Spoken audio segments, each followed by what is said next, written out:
രാഹുൽ മാങ്കൂട്ടത്തിലിൻ്റെ മുൻകൂർ ജാമ്യം അത് പരിഗണിക്കുന്നത് വ്യാഴാഴ്ചത്തേക്ക് മാറ്റി എന്നതാണ് ഇപ്പോൾ വരുന്ന ഏറ്റവും പ്രധാനപ്പെട്ട വിവരം. അറസ്റ്റിലുള്ള വിലക്ക് തുടരും എന്നും വിഷ്ണു സുരേഷ് റിപ്പോർട്ട് ചെയ്യുന്നുണ്ട് കൊച്ചിയിൽ നിന്നും. രാഹുൽ മാങ്കൂട്ടത്തിലിൻ്റെ മുൻകൂർ ജാമ്യാപേക്ഷ വ്യാഴാഴ്ച പരിഗണിക്കും.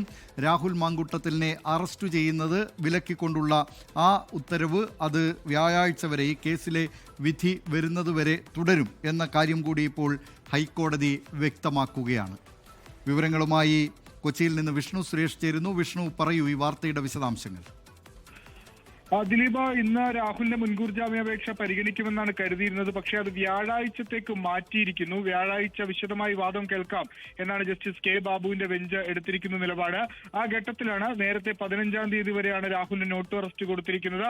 ഇനിയിപ്പോൾ കേസ് പരിഗണിക്കുക വ്യാഴാഴ്ചയാണ്. അതുവരെ അറസ്റ്റിനുള്ള വിലക്ക് നീട്ടിയിരിക്കുന്നു എന്നുള്ളതും ഏറ്റവും പ്രധാനപ്പെട്ട കാര്യമാണ്. രാഹുലിനെ സംബന്ധിച്ച് ആശ്വാസകരമായ ഒരു കാര്യം തന്നെയാണ്. സ്വാഭാവിക നടപടിയാണ്, എന്നാൽ പോലും ആശ്വാസകരമായ കാര്യമാണ്. വ്യാഴാഴ്ച ഇതിൽ വിശദമായ വാദം കേൾക്കും.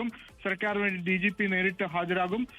S രാജീവാണ് രാഹുലിന്റെ അഭിഭാഷകൻ. രാഹുൽ ഇതുമായി ബന്ധപ്പെട്ട് വ്യക്തമാക്കുന്നത് കേസ് രാഷ്ട്രീയ പ്രേരിതമാണ്. തനിക്കെതിരെ തെരഞ്ഞെടുപ്പ് മുന്നിൽ കണ്ടുകൊണ്ട് നടത്തിയ ഒരു ഗിമ്മിക്ക് എന്ന തരത്തിലുള്ള വാദങ്ങളാണ് രാഹുൽ തന്റെ പെറ്റീഷനിൽ വ്യക്തമാക്കിയിരിക്കുന്നത്.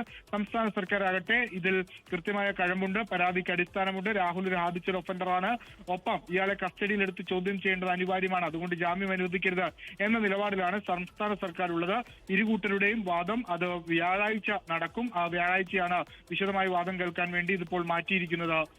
ദിലീപ്, ലോകത്തെവിടെയായാലും ഏത് സമയത്തും 24 വാർത്തകളും ഓഗ്മെന്റഡ് റിയാലിറ്റി പാക്കേജുകളും എക്സ്പ്ലെയിനറുകളും വിശദമായി കാണാൻ ഞങ്ങളുടെ യൂട്യൂബ് ചാനൽ നിങ്ങൾക്ക് സബ്സ്ക്രൈബ് ചെയ്യാം.